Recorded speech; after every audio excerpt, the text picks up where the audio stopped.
Hi guys, நாங்கள் உங்கள் Siddha vloggers. இன்றைக்கி நம்ம கிரைசோஃபோகன் ஜிசினியாய்ட்ஸ் அப்படின்னு சொல்கிற வெட்டிவேரை பற்றி பார்க்கலாம்.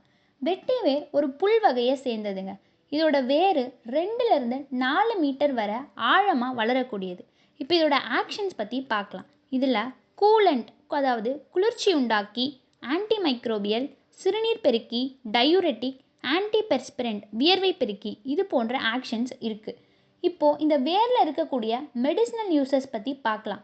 வெயில் காலத்தில் வெட்டி வேரை நைட்டு ஃபுல்லாக தண்ணியில் ஊற வச்சு காலையில் குடிச்சிட்டு வந்தால் நம்ம உடல் வெப்பத்தை தணிக்கும்.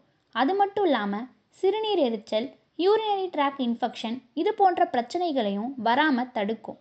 இந்த வெட்டி வேரோட வாசனை மனதிற்கு அமைதியை தந்து மன அழுத்தத்தையும் தலைவலியையும் குறைக்கும்.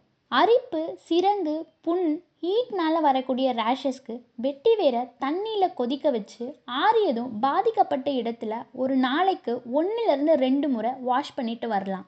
இது போலவே வெட்டி வேரை தண்ணி சேர்த்து நல்லா பேஸ்ட் மாதிரி அரைச்சி ஹீட்னால் வரக்கூடிய ரேஷஸ் இருக்கிற இடத்துல 20 to 30 மினிட்ஸ் அப்ளை பண்ணிட்டு வரலாம். ட்ரைனஸ், இச்சிங் இருக்கிறவங்க தேங்காய் எண்ணெய் ப்ளஸ் அது கூட 2 to 3 ட்ராப்ஸ் அளவுக்கு வெட்டிவேர் ஆயில் சேர்த்து அப்ளை பண்ணிட்டு வந்தால் நல்ல ரிசல்ட் கிடைக்கும். வெட்டிவேரை நம்ம குளிக்கிற தண்ணியில் சேர்த்து கொதிக்க வச்சு குளிச்சுட்டு வந்தால் உடலை குளிர்ச்சியாக வச்சுக்கிறது மட்டும் இல்லாமல் வியர்வை துர்நாற்றத்தையும் கட்டுப்படுத்தும். முக்கியமாக நீங்கள் கோல்ட் டைப் பாடியாக இருந்தீங்க அப்படின்னா டாக்டரை கன்சல்ட் பண்ணிவிட்டு யூஸ் பண்ணுங்கள்.